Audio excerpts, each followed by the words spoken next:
briefing, right? Which will be either grid before briefing, oh no, pre-briefing. So it will say grid before briefing, rig before briefing, or rig after. So this is what you'll get first thing in the morning, maybe at 7 o'clock onwards. This will be on a whiteboard somewhere. You might get a text message. A lot of comps send out like group text now, and it will say one of these three things, or a variant. It might say do not rig before briefing, which is rig after. Make sure you do this. So if it's grid before briefing, you must really be gridded before briefing. So what that's saying is you could be flying 10 minutes after briefing finishes. So make sure you're ready. Rig before generally means that there's going to be a bit of time, but you're probably going to fly later in the day. Rig after normally means that you're not going to fly, but it not exclusively. I've flown a few comps where it's been rig after, and there's been a window mid-afternoon, and they've just wanted to give everyone a bit of a lie-in. So you know it does. You can't read too much into these, but it will normally be grid before briefing, and you must make sure that you do and you're ready. And yeah, make sure you do. And grid includes everything, like wipe down, give the glider a DI, put the batteries in it, put the water in it if you want to fly with water, and be ready to go. Because like I say, you could be flying immediately after briefing. Really, it needs to be just ready. Take everything you need to briefing: chart, ruler, pens, UDI, etc. It goes without saying, you'll get to learn what you need to take with you, but pretty much what's detailed there. Yeah, like something to wipe your mat with, and you know, just take a bag with kind of sundries. But effectively, at the briefing, they're going to go over things like the MET, the NOTAMs, and the task for the day. And then you'll need to, following that, mark up your chart, program it into your nav, and get ready to go. So everything you need to achieve that. Oh yeah, right. Make sure your UDI sound's turned off. Really annoying, right? What people do is, you know, the beeping noise that an UDI makes. It's not cool. Switch it off. Really, it gets tedious by the end of the week.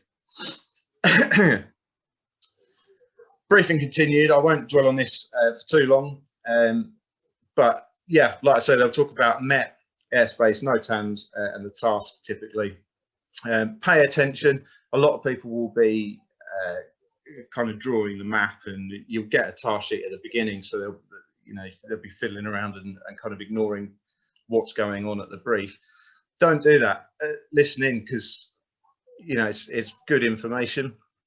You might miss if the Met, for example, the weather's going to get much better later in the day. You want to know that, so pay attention to it. NOTAMs goes without saying. So yeah, pay attention. Typically, the task will be a racing task, an assigned area task, AAT, or a distance handicap task, which is DHT. Do you know how to fly them? It's worth, if you don't, you need to really before you go to the comp. So familiarize yourself with the types of tasks that they might set, and be familiar with how they work. Like again, people will kind of help, but nobody's going to thank you for trying to describe an AAT straight after briefing before day one in a comp. Like it's something you need to know before you set off. Once briefing over, there will usually be some time. So it's possible you might be sent kind of 10 minutes after. There'll normally be a bit of time, like half an hour, maybe an hour. So use that time to mark your chart, enter your task. And then the sooner that's done, the sooner you can sort of put your feet up and wait for the first launch. But use that time after briefing rather than during, because it's all quite straightforward stuff, and you want to listen to what's being said.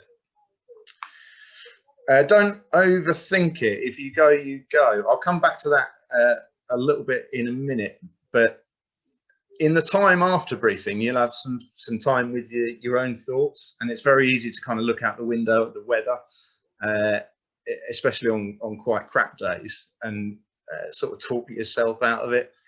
And you can't talk yourself out of it. You're either being sent or you're not. So it's not really your choice if the task goes ahead or not. It is your choice if you fly it, but if they launch you and the start opens, it's because it's achievable. And if you talk yourself out of it, you're not really doing yourself any favours. So don't overthink it. All that work's done for you. All good so far? I assume there's no. If there are any questions, I can answer them. No. Cool. So this is the task sheet you'll be given at briefing. I don't know, many of you have seen this before, I'm sure, but as a quick kind of overview, you've got the task itself written down here. This one's actually not from the UK, so probably not the best example, but the turn points here, the task visually on the right, just here. Can you see my mouse, by the way? I assume you can. Yeah, we can. Yes, yeah? we can see your mouse. Okay, yeah. So the task visually here, it's worth paying attention to the Turnpoint sectors. So here you've got cylinder radius 500 meters and nothing else. So that's just barrels here, but it could be radius 600 meters, or there could be a sector. And so it's worth just double checking each of these. For example, here you've got a finished cylinder with a 5 kilometer radius, which may or may not be unusual to you. So just double check those Turnpoint sectors. And then any other useful information will be underneath. Typically there'll be a big section on kind of penalty areas and prohibited areas, useful frequencies, which might be like parachute zones, or airfields on track that you might want to talk to if you're low or you need to sort of transit. Phone numbers, so yeah, director scoring, there'll be a number. Typically they'll say if you land out, you call control, so there'll be a phone number for control on there, and you've got a detail of IGC upload. So at this comp, you just upload your trace afterwards to an email address rather than hand it in. So all of that information is down the bottom. I normally just fold this up and take it with me because it's useful to have. And if you want to check anything around the task, then it's there. And if you land out, you've got these useful phone numbers with you. So I'd say the task sheet's well worth taking with you. But yeah, it's up to you. A couple more examples as an AAT here with the bigger sectors. I can come back to that if anyone needs me to.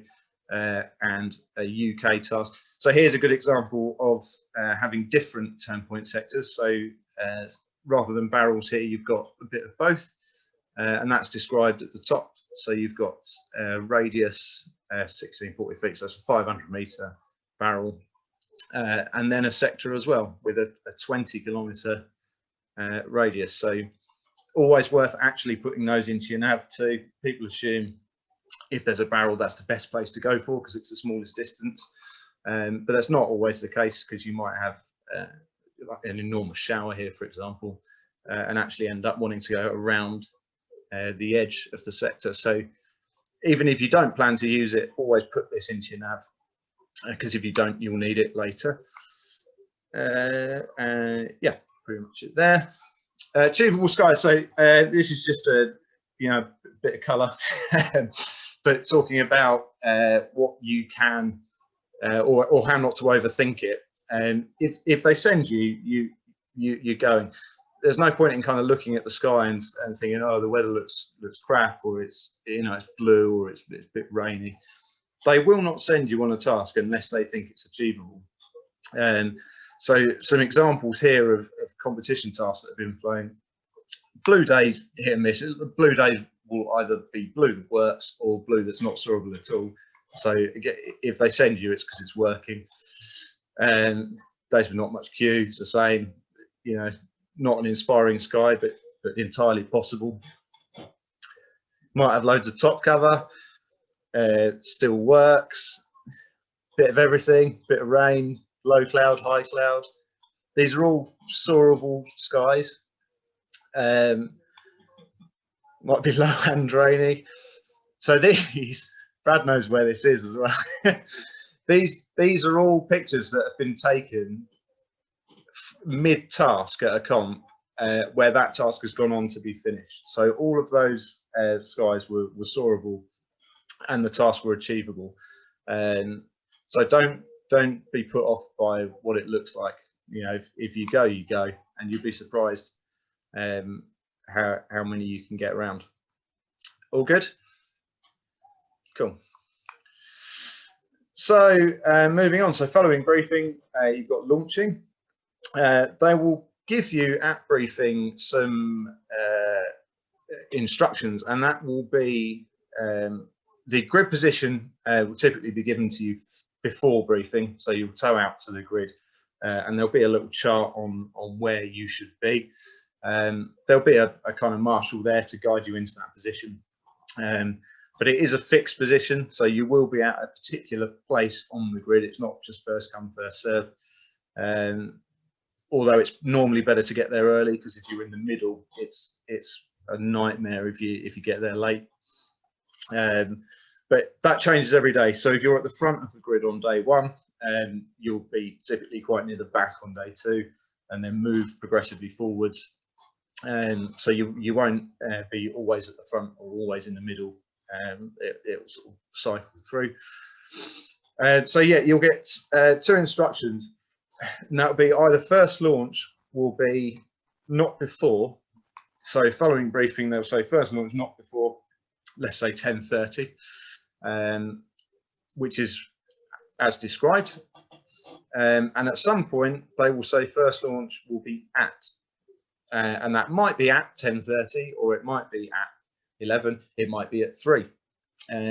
But it'll be one of these 2 things whenever there's a launch announcement. They will give you 10 minutes, I think it's 10 minutes warning. But it will change, you know, depending on what the comp rules that year are. But there's a compulsory amount of warning that they must give you before first launch is at. But it's really that simple. So not before is, you know, try and be ready for that sort of time. If it's not likely to be the time that they say, they'll push it back maybe 15 minutes, maybe half an hour, maybe an hour. But they'll do that with at least 10 minutes warning. And if they are going to go, they'll give you an at time, again with at least 10 minutes warning. But when they do, you must make sure that you're ready. So if it's at 1:33, that is the time that they're going to start launching, and it will not stop or slow down for you. So it's not kind of like club flying, where if you're just finishing off a few more bits, it'll hold on. If someone arrives at the front of the glider with a cable and you're not ready, they'll just push you off, and they'll push you round to the back of the grid, and that's it. You're kind of on the back foot. So, and that includes things like cable checks. So if you want to do cable checks, do them while you DI the glider before briefing. But basically, when someone stands in front of the glider with a cable, if you're not ready to hook it on, you'll just get pushed off. So you must be ready. And if you've got a genuine problem, of course, if you can't go, you push off. That's an option. And so if you've got an issue with the glider, or if you're not ready and it's not safe, then yeah, push off. But you'll go to the back of the grid, and your launch won't kind of affect the start of the comp. So you might launch after the start gate has opened, for example. But it's an option if you need it. Okay, so pre-start, very busy. So you might be in the air, if you're at the front of the grid, you might be in the air for an hour while they launch everyone else. And obviously during that time, you're going to be sharing the sky locally with maybe kind of 40, maybe 50, 60 other gliders. So it's very busy. There will be gaggles. So if you're comfortable flying in gaggles, then great. If you're not, it's probably worth getting comfortable flying in them. But look out, play nicely, you know, fly in the same direction, all of the kind of stuff you taught, and it's not as bad as you think. Monitor the start line frequency, which is normally 130.125 now, but again, that'll be in the comp rules. There'll be a separate frequency for launching, which if you're on, make sure you change to the start line frequency, and they'll make announcements on there. So they'll tell you, normally they'll give you a start line opening time, again with some warning. So they'll say the start line will open in 10 minutes, and then count that down: 5 minutes, 3 minutes, 2 minutes, etc. And once it's open, it's open. You can start whenever you like, but monitor that frequency. They can scrub mid-air, so it's worth listening in for any kind of announcements that they make, but it will always be on that start line frequency. So just be on that pre-start, and you'll hear anything you need to. There's often plenty of time, and use it. So like I say, you might be in the air for an hour before they've even launched everyone, and then there'll be a delay until the actual start line opens. And so use that time. Don't just sort of float around directly above the airfield for an hour. Do something useful. So on day one, I like to, and I'd recommend looking at final glide fields, by which I mean all the fields locally around the airfield from the directions you're going to be coming in from. If you're on a really low final glide, you might want to land in one, and rather than choosing it at 300 feet on a sketchy final glide, choose it now while you're in the start gate, and then you know what your glides in are going to be like. You know where there are good fields and where's good options, and you might know if you're coming in from one direction, you might go, well, I'm not going to come in from that direction on a low glide at all. I just won't accept it because there's no fields. But it's a really good time to assess that, is in the start gate on day one. Sample thermal strengths. So yeah, have a wander around. Like I say, just don't stick to one place. Try different thermals. Don't stick to cloud base. So try different heights. Is it better down lower? Is there a height you don't really want to get below? Are the thermals stronger, higher? All that kind of stuff. Maybe have a search down track. Don't get carried away. I've done that before and ended up quite a long way away pre-start, but you might want to have a little wander down the first leg or the last leg, if there's terrain, something like that. But yeah, use the time wisely, monitor the conditions. Is it getting better? Is it getting worse? Do you want to get going sooner or later? Just sort of keep an eye on what the weather's doing, but use that time to kind of think about the rest of the flight.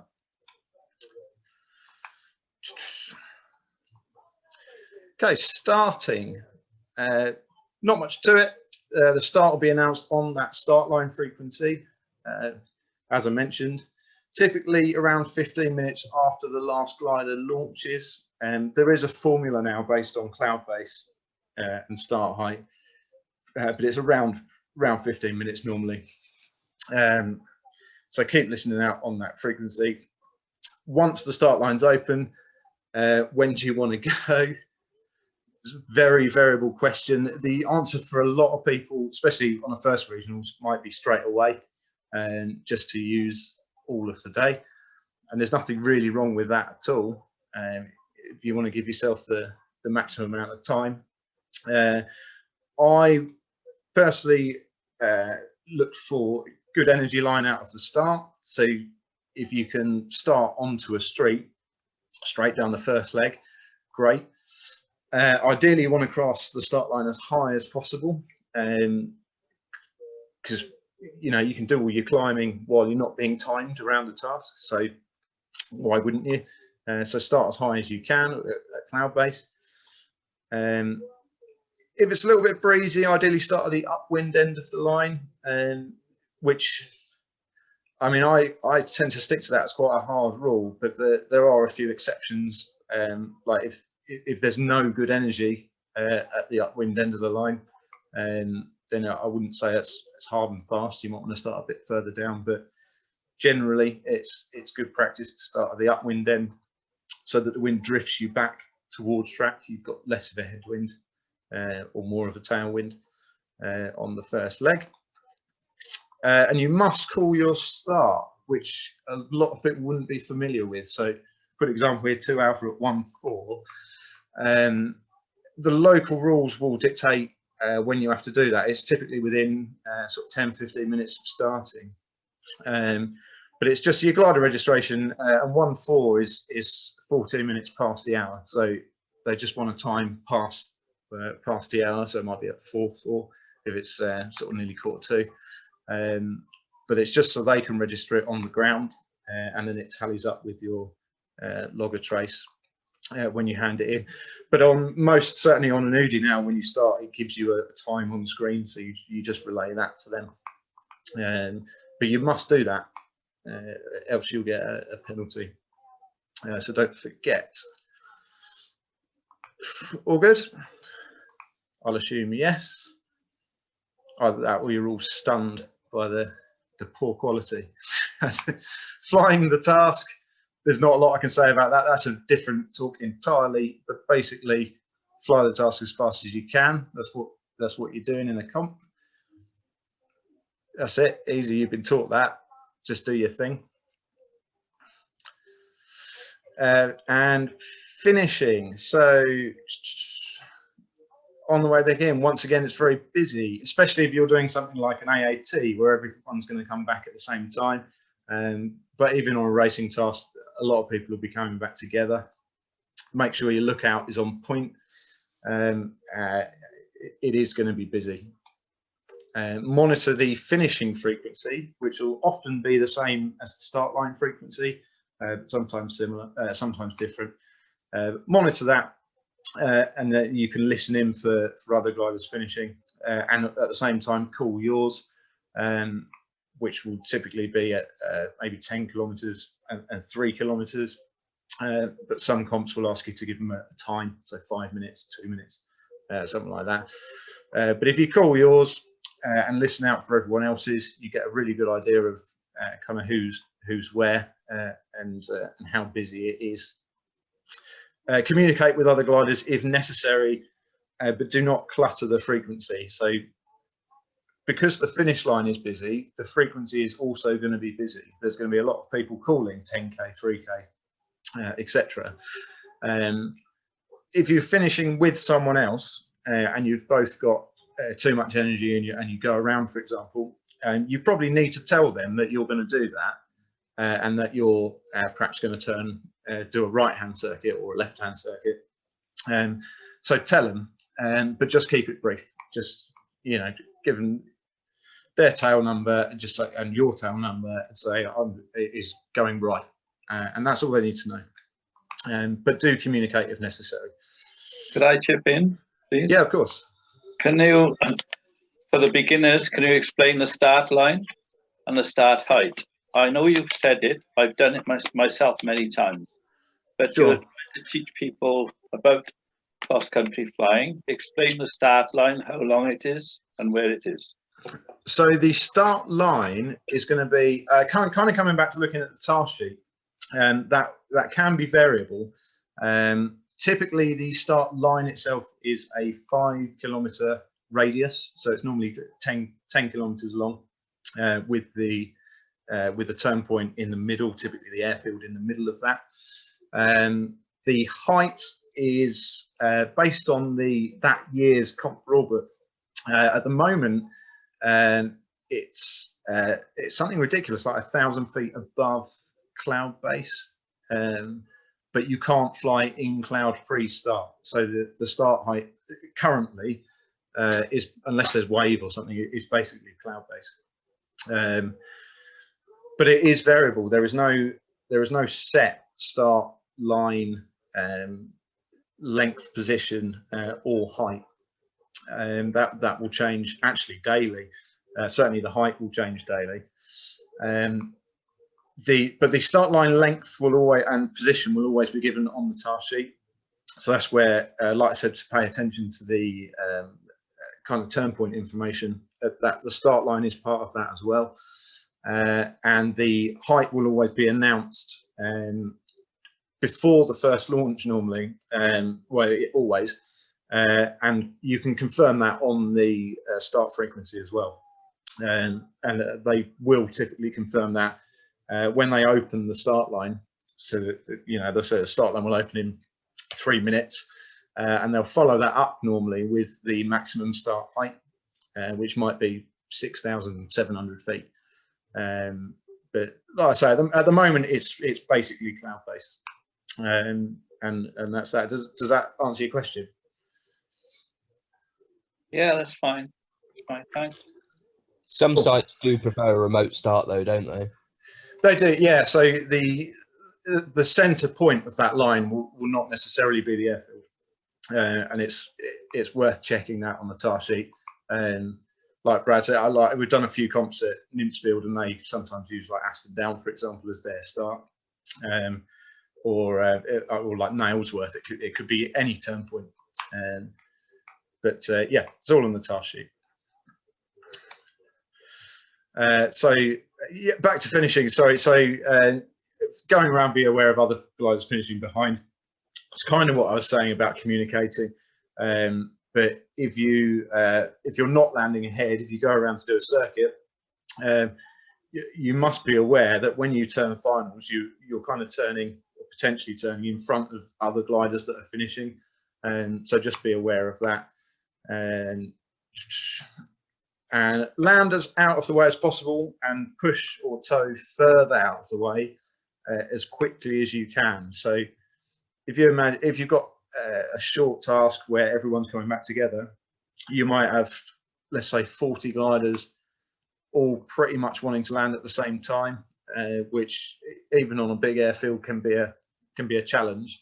So the sooner you can get out the way and make that easier for everyone else, the better. So don't leave it, you know, in the middle of the runway. Just get out of the way as soon as you can. And that's another thing that crew's really handy for. Yeah, if they're primed to come and pick you up as soon as you land, that kind of facilitates getting that done a bit quicker. So nearing the end, you'll be glad to know, post-flight. Yeah. Sorry, just on the finishing front, just going back to what Alex said about the hardware, quite often if you have a finished ring, your UDI won't take you to the airfield. It will take you to the closest part of the ring. So that's worth noting. You could find yourself pushing very, very hard at V&E and then soon realising that you're 5K from the airfield when you finish. So it's worth noting that, and knowing that landing out, just because your computer says that you're in, it doesn't necessarily mean you are. So don't switch off on your final glide, because somewhere like Nymphsfield, if you push to 5K away, you could find yourself in the bottom of the valley, not in a good place before the finish line. I know that Alex has had a couple of marginal final glides into Nymphsfield, and he can sort of tell you more about how nail biting they can be. But there has been people that have placed well in a competition day by entering the finish ring and then not landing on the airfield, because as long as you finish and you finish safely, that's what matters. Yeah, that's a good point, actually. It's worth noting. You don't have to get back to the airfield necessarily. Once you've crossed the finish line, that's your racing day kind of completed. What happens after that is irrelevant in terms of competition scoring. I wouldn't recommend it. It's not nice to finish and then still not get back, because the finish ring would typically only be, 5K away. But yeah, for hilltop sites like Nimsfield, perhaps it can it's more common. But once you've crossed the line, it's you don't need to get back. So if you've crossed the line and then the airfield's looking really quite marginal, if there's a really nice field, land in it. So it's your racing day's done. But again, Bradley's got a point about knowing your nav. If you're used to flying back to Wormingford and using your final glide information, and then you're given a finish line that's 5k away from the airfield, make sure that either you or your nav is going to sort of dial that out, because it's all very well your Rudy telling you that you're going to get there, but if there is 5k away, that's not really ideal. So either program your own mind to deal with that, or actually program the software to give you some extra margin. So briefly, yeah. Alex, Sorry, is there a minimum height that is set as part of the rules in the comp that finish? Yeah, so sometimes yes. If there's a finished ring, that will normally be accompanied by a minimum height, which is normally the equivalent of the kind of best glide of the glider type that's in the comp. So typically like a 5k finish ring, for example, would have a minimum height of about, let's say, 500 feet, with the idea that your glider can just about make that height and should technically just about be able to get back to the airfield. So finish rings will have a minimum height based on that.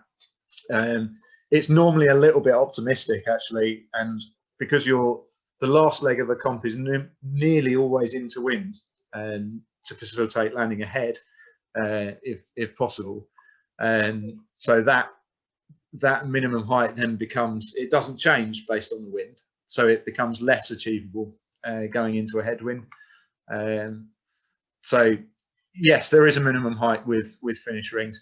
If it's a line, not necessarily. If the local comp rules give you a minimum height, then so be it. Then it is. If not, then not. You obviously have to comply with the rules of the air. So you can't sort of finish at 2 feet and pull up and go around. I think it's 30 feet, and they say with landing option. There's in-depth rules, but if you're landing straight ahead, you can cross the finish line at 2 inches. It doesn't matter if it's a line on the airfield. But with rings, yes. What's your opinion on having the safety buffer on an UDI? I don't set a reserve specifically because I want to know that I'm going to get to the airfield at that height and not have to do maths. Do you set a 200-foot margin yourself, or? No, I do what you do. I think it's personal preference, but I think if you put a 500-foot margin in and you're 100 foot under glide, the first thing you do in your head is work out the maths and go, oh, I'm actually 400 foot in. So why give yourself the maths? Just put it at 0, and it is what it says it is. That's what I think. But it's personal preference. I wouldn't want to stop anyone through it. Yeah, people like flying with a margin. Fly with a margin, crack on. But it's not for me. I'll quickly wrap this up, and then we can. I'll answer any other questions. So, post-flight, handing your trace always straight away. Do this. I know from scoring inter-club leagues, people do not do this. You must hand in your trace always, even if you've done nothing. If you've taken off and gone 5k down track and landed in a field, you can't just go, oh no, it's not really worth. You have to hand your trace in. It's the rules. If you don't, you'll get penalty points that will actually. You'll get minus points for the day because you won't have scored any by not handing your trace in, and you'll get a penalty for not handing it in. Hand your trace in. Interestingly, that actually includes non-comp days. So if there's a scrub day and you go flying anyway, you still have to hand your trace in, because you can actually still get like airspace penalties on non-comp days. But yeah, just always hand your trace in straight away. Get into the habit of doing that. You can't go too far wrong. Park, de-rig, change batteries, do all your kind of sundries. Basically, get the glider, or prep everything you can in advance of the next day. Get the glider ready as much as you can, so that the next morning you've got less to do. That's that. You know, you finished. You got everything ready. Relax. Repeat day 2. Now I can field questions if there is any.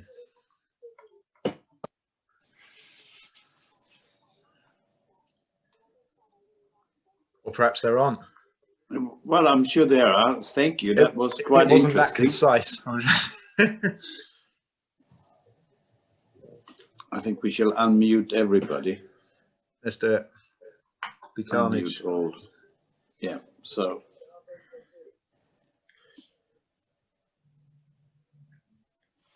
So everybody can ask questions now. Yeah, I've got a question, Alex. Yeah. How do you stay focused for like the full 2 weeks? Are you not knackered by the end of it? Yeah, you can be. Yeah.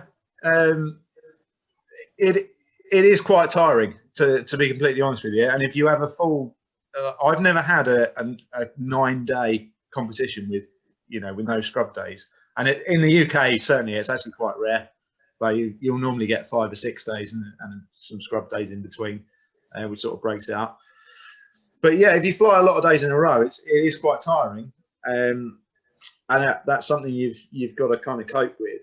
And I mean, it's using your own judgment, isn't it? Like, you don't have to stay up in the bar till late. You can go to bed at 6 if you want to, and really get your head down. Just manage your.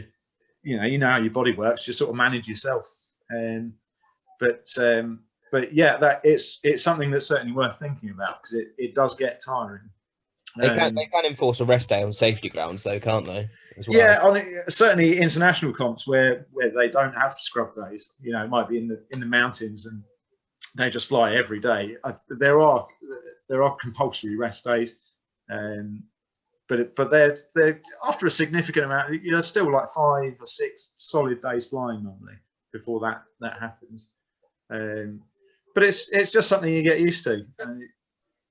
Yeah, it's not as bad as you think, but you're right. It's a factor. You do have to manage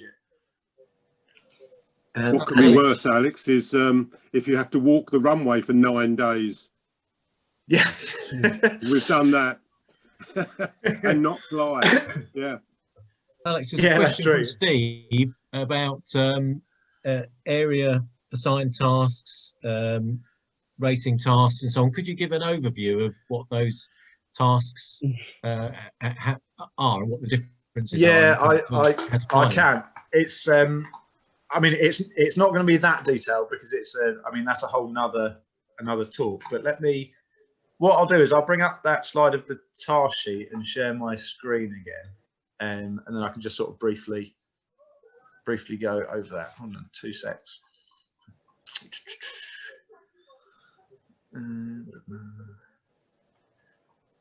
There we go. I'm impressed that I've remembered how to use PowerPoint, but I'm still not at my best. There we go. Right. So can you all see that? Yes. Okay. So basically, this one on the right here is a racing task. Racing task is what you'll all be familiar with. So that's just fly from A to B to C to back to A, or to D in this case. And it's the fastest person in terms of speed or handicap speed in the regionals. As simple as that. An assigned area task is still based on the speed. You're still trying to fly as fast as possible. But the limiting factor on this, rather than distance with a racing task, that's just saying you need to do a set distance in as little time as possible. What an AAT is doing is saying you need to fly as much distance in a set time. So this one, for example, has got a 3-hour limit. So there'll always be a time factor. So you've got this is French, so apologies for that. But yeah, there's a 3-hour limit on this, and then you've got a distance figure, and you'll notice there's two. So there's 162 and 360, and that's the minimum and maximum possible. So on this one, for example, you start here, and then you could do the minimum distance, which will be something like sort of clipping these two cylinders and then finishing, or the maximum distance, which will be going to somewhere like here, and then somewhere right at the end of this cylinder, and then finishing as well. And obviously, the person that does that maximum distance in 3 hours is going a lot faster than the person that does the minimum distance. So you kind of want to fly distance into these cylinders. So the kind of very brief overview is that you've got a minimum time, and you need to fly as far as possible in the sort of determined areas and back again. But it is handicap. Well, if it's on if it's a regionals or something like that, then it's still handicapped. So yeah, if you're in a Libelle, you don't need to fly as far as an Astro E5, but you still want to fly as far as you can. But yeah, so isn't the key the 3 hours? You ought to return as close to 3 hours as you can. So the key is you mustn't return in less than 3 hours. So if you flew the minimum distance in, let's say you flew the minimum distance in an hour, and you got back and you went, woo, I've done 162 kph, absolute legend. You have, but you'll hand in your trace, and they'll score you as if you took 3 hours. So you'll actually have done, 55 kph, because that's the minimum time they will score it at. If you take 4 hours to get around, they will score it as if it's taken you 4 hours. That's just the minimum time. You can take longer than 3 hours, but that's the minimum scoring time. So if you come in, if you come in any earlier than 3 hours, they'll take the distance you've done, but say that it took you 3 hours. Does that make sense? Yep. But you can take longer than that if you want, and it's just based on it, like a racing task. It's just based on average speed around the task. So there are some instances I've had where, like, during those 3 hours, you get bogged down and have an absolute nightmare. And then once the 3 hours is up, you might have a really nice streak and think, oh, I can do twice the speed I've been doing for the last 3 hours, up and down that. So it's actually better to come in later on and increase your average speed in that extra time. So as you can imagine, it's very complicated. There's a lot to it, and I'd happily do another talk actually on IATs, but it's very involved. But the basics of it are, do the maximum distance in at least the time that's set, and a racing task is do the exact distance that they've set in as little time as possible. So they're both about flying as fast as you can, but two different ways of doing it. And the distance handicap task, what's the difference to that? So a distance handicap task, unfortunately, I couldn't find a task sheet for one, and I don't really like them, so I wasn't too fussed about that. But what a distance handicap task is it's a racing task with barrels rather than sectors. But the barrels will be different sizes depending on the glider that you're flying. So you might have an out and return, or you wouldn't actually in a comp. So you've got a triangle, and this top barrel here might be 500 meters if you're flying a Nimbus 4, or it might be 10 kilometers if you're flying a Libelle. So basically, it does the handicapping in advance by making the lower handicap gliders just fly less distance. Do you see what I mean? So you're describing a variable barrel task. Yeah, that's right. Yes, they call them variable barrels. Yeah, and if you turn the task sheet over, there will be a list of handicaps from typically 85 to 110, and next to those will be distances. and you just find the handicap of your glider, and it will say a distance, and that's how big your barrels are. And you just fly the task that's set with barrels that size, and you'll turn a bit earlier than all of the stuff with a higher handicap, and you'll turn a bit later than all of the stuff with a lower handicap. And the theory is it will take everyone about the same amount of time to get around, because all of the kind of lower performance gliders don't have to fly as far. I don't personally like them for my own reasons, but it's a type that gets set occasionally, so it's worth knowing about. They're fantastic if you're in a low handicap glider. Mm. But they're set occasionally enough that they'll probably, if you fly a regionals and they set a DHT, at the moment they're set occasionally enough that they'll probably spend 5 minutes describing to you what it is. So you'll, they would tell you again. At AAT, again, like I say, it's so involved. You just kind of need to know how to do that. And a racing task is what you do anyway, if you fly across country. But DHT is, it's a slight variant on a racing task.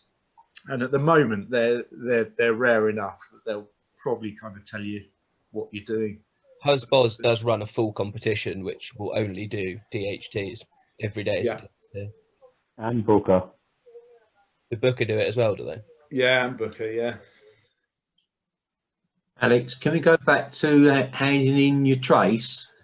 Did I hear you correctly when you say even on a scrub day, you must hand in your trace?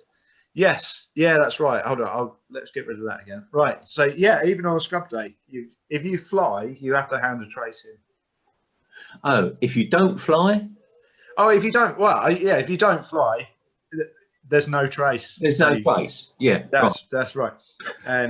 But yeah, if you fly, so you certainly at regionals you'll get the odd scrub day where it's actually still soarable, and for 1 or 2 gliders you can perhaps get 100k done, so you might have a go. But if you do that, you have to hand the trace in. Right. So you can score minus points for airspace infringements, even so there was no task. Yeah, you can. Yeah, so you can get an airspace penalty during the comp any day, regardless of whether they set a task or not. If you flew on a scrub day and flew into a parachute zone, that airspace penalty would be applied to your score. Mm-hmm. Which is fair, because we shouldn't fly in airspace. Alex, Yeah. One thing you didn't mention was about Relight. Yeah. Go on, you can take this one. No, go on after you. I quite need a wee. I was going to hand over to you for Relight. Brad's going to talk to you for 30 seconds about Relight. So I'll be back in a minute. So effectively, one thing that Alex didn't mention was it's not just on a racing day, you can take a Relight. It's not a case of you take one launch and as soon as you've taken that launch, that's you done for the day. If you get launched into the start sector and you can't stay in the sky, quite often you will be able to land back at the airfield and they'll push you back online and they'll just throw you off at the end again. The only thing that changes is that they will still open the start line after the last competitor has had his first launch. So if you just want another half an hour on the ground, you can't just pull off tow. Well, you can just pull off tow, land back on the airfield. You can't expect them to hold the start line for you. Somewhere like Nymphsfield, for example, if they do a remote start at Aston Down, although it's not common, they might put a couple of tugs into Aston Down and say, if you can't stay up in the start sector and you land at Aston Down, then you can have a Relight. But more often than not, if you get a Relight, you'll have to stay on the airfield, or you'll have to land on the airfield that you took off from to get one, unless it is somewhere like Nymphsfield where there is an exception.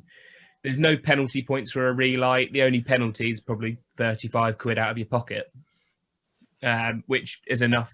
If you have that twice in a week, that's enough to not make you want to land back again. I've only really ever had a Relight once, Brad, so I didn't feel qualified to talk about it. That just going back to your slides, Alex. You know the one where you were talking about soarable skies, and the last one, which Yeah. had Denby. What happened just after that photo was taken? What did? You ended up in a field. Oh no, every one of those pictures I got back from. That was a different day. That was the day after. Tried the same thing again, but a little bit lower. Alex, this is a question about sort of competition flying more generally, and it's not really directed at Bradley at all. It's directed at you.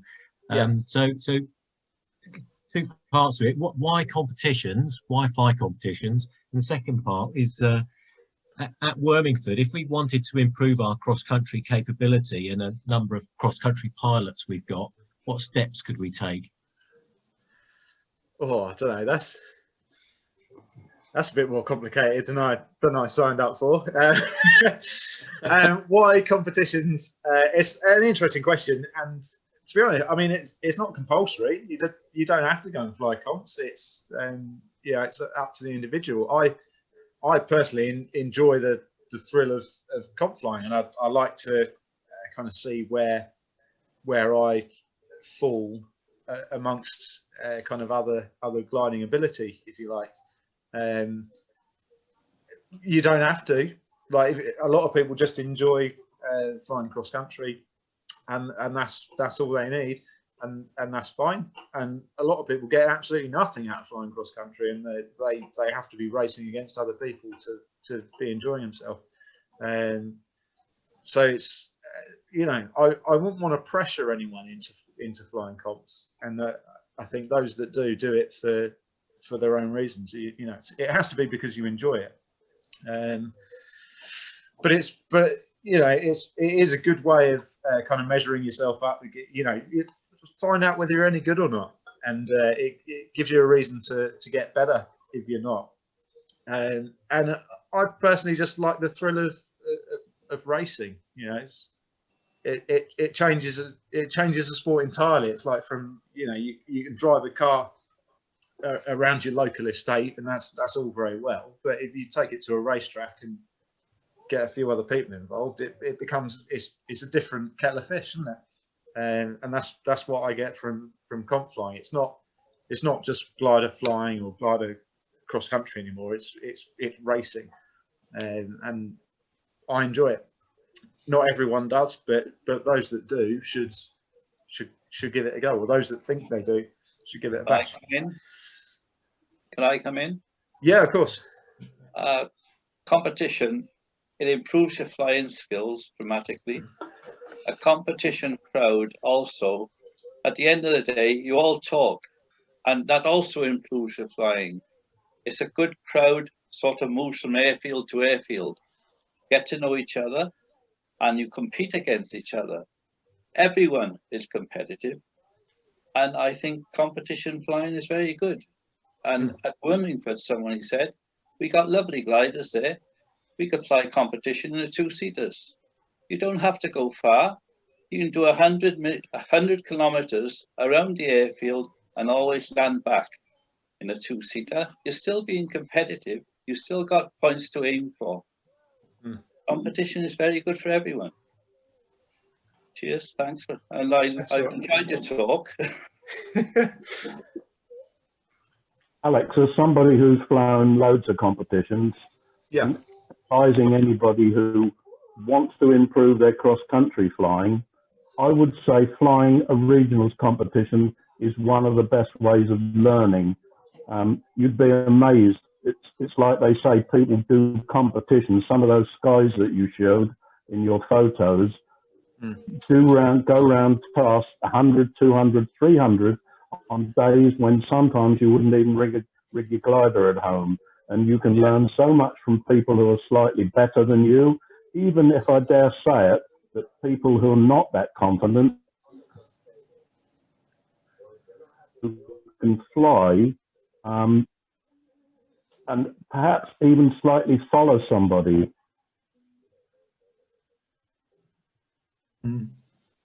Yeah, You broke up slightly there, Paul, but I got most of that, I think. And you're absolutely right. And that's one of the things I love about competitions is that, yeah, like some of those pictures of Sky, I would always fly further in competitions, and I'll fly even short distances on days when I wouldn't normally stick my wings on, because, like I mentioned, following the briefing, there's no point in thinking about it. If they tell you you're going, you're going. If you might, even if you just try it. If you take off and land 20k away, you might land the furthest away out of everyone. So you go, and it's surprising the amount of days where you get round the skies you fly in, and that turn out to be achievable.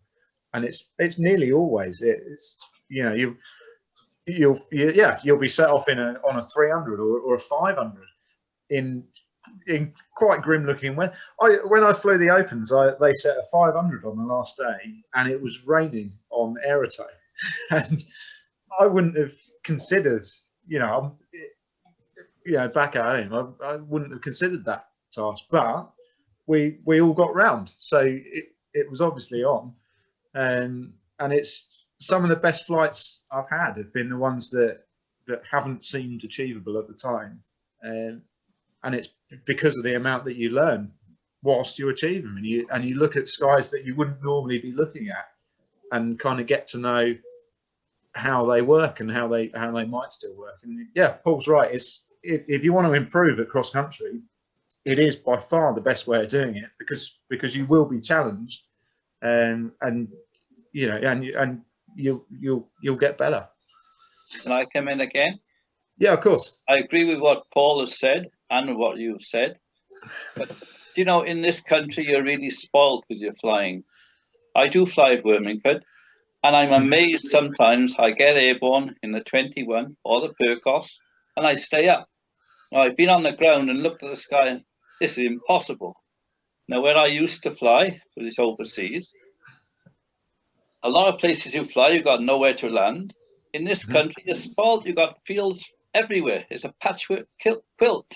And also, there are airfields marked everywhere. We're really spoiled here.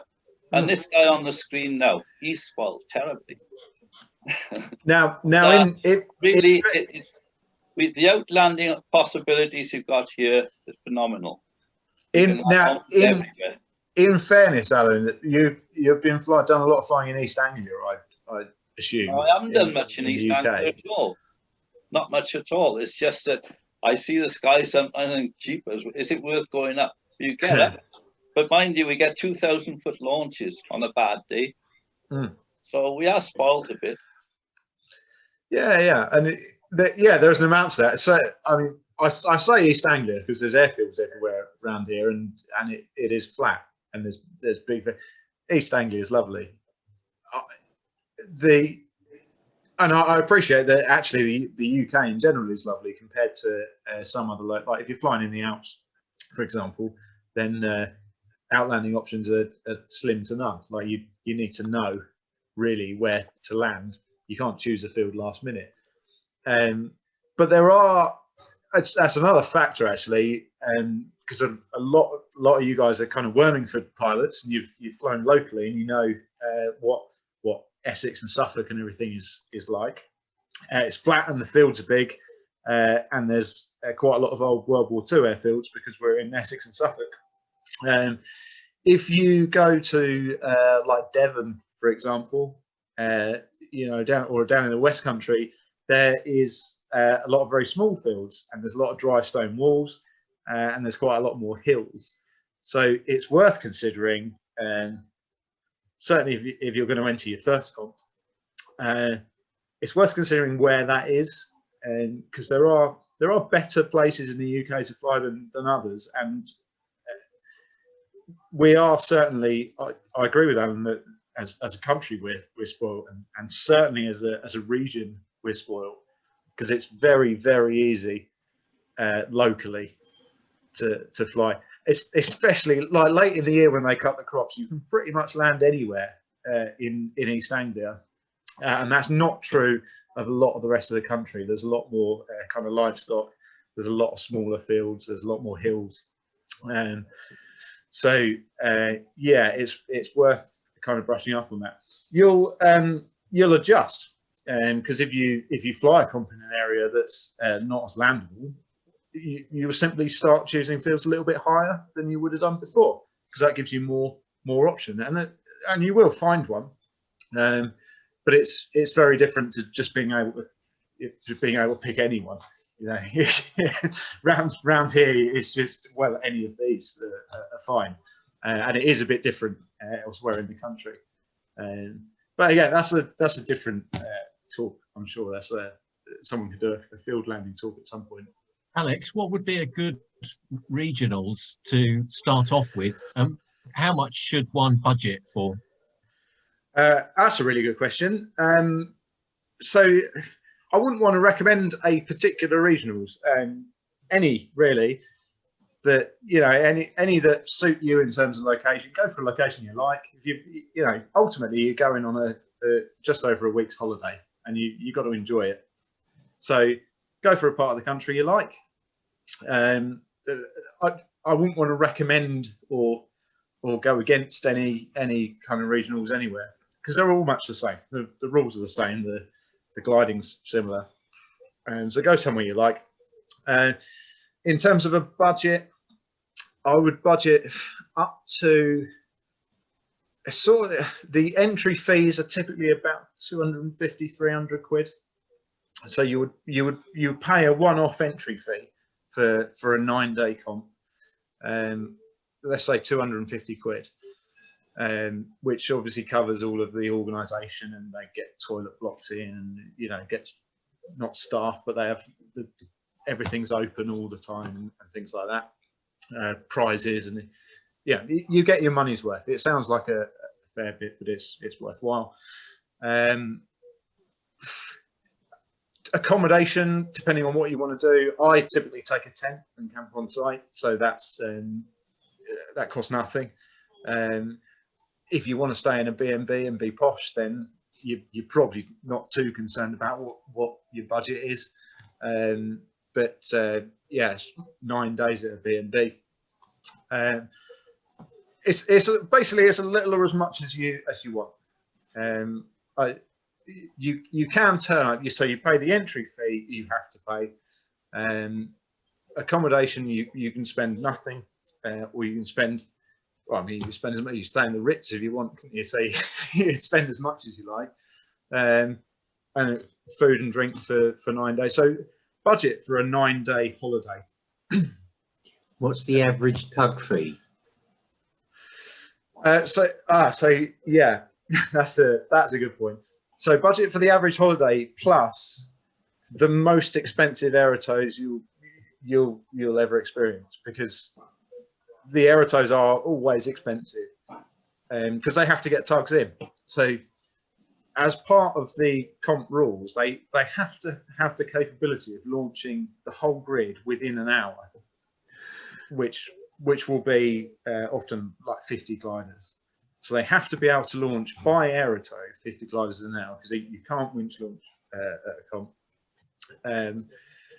which will normally require something like 6 or 7 tugs at least, which no gliding club obviously has. So they'll have to kind of hire in tugs from other clubs, which is easy enough. But they obviously then pay a higher rate to have those tugs there for 9 days, plus a transit fee. So normally the aerotows are at the moment in the region of 40 quid for a 2,000 foot winch launch, not winch launch, for a 2,000 foot aerotow. But it can sometimes might even be 45. But it's, you know, there or thereabouts. So certainly for you guys, for a winch only club where you're probably paying a tenner to get airborne, it's a lot of money. But yeah, that is what it is, and there's nothing really we can do to avoid that. So that's probably the main thing to budget is the aerotow. Do they always tug to 2,000, or can you elect to tug higher? No, always to 2,000. Right. So always a 2,000. And if you release lower, they will still charge you the full fee. So yeah, a competition aero tow will always be to 2,000 feet. If you try and stay on higher, the tug will waggle its wings. So you'll be off at 2,000. You can come off at 1,000 feet if you like, but they'll still charge you 40 odd quid. So you might as well stay on. Right. Unless it's Europe, then they only take you to 1,500. Yeah. So, Alex, what? Just going back to my other question, what prep do you think we could do at Wormingford to help get ourselves ready if we wanted to do a regionals? Not hold a regionals at Wormingford, but if let's say I wanted to take part in a regionals, what prep would I need to do to get myself in reasonable shape to compete? Yeah,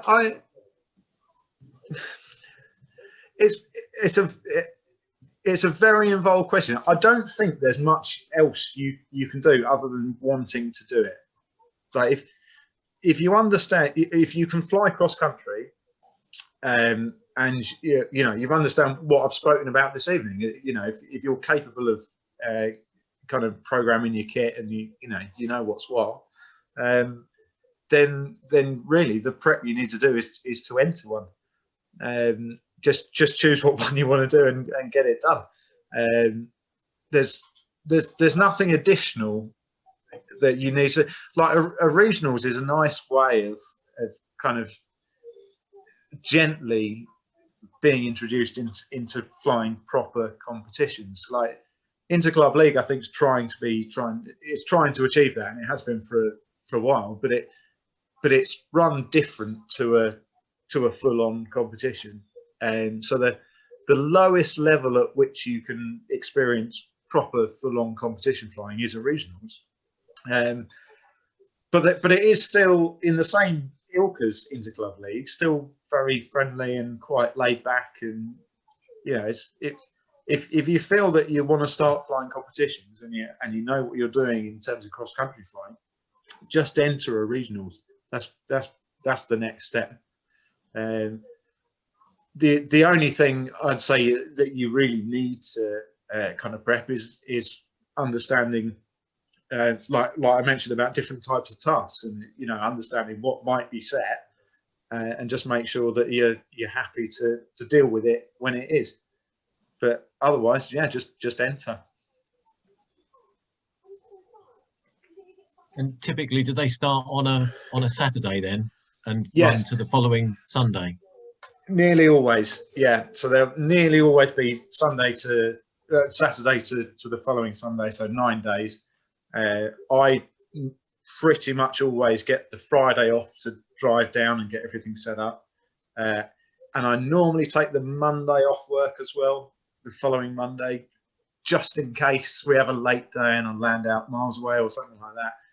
But then I normally end up going into work on Monday because actually we've got home and everything's fine. But I kind of budget for you know the 9 days and a day either side. Yeah, so 7 days annual leave basically. Yeah. But if you really wanted to, you could get away with 5. Like you know, if your work's not that forgiving or whatever, you could get away with 5 days. In the Eastern Bloc countries, they tow Okay, thanks, Alex. And they tow with a Schmelik. I don't know if you know what it is, like an agricultural crop sprayer. Yeah, like a big Pawnee with a turbine. 1,500 feet, and you've got to release, otherwise the plane starts going down. Mm. And they do go down. They just drop a wing and drop away. So you have to release.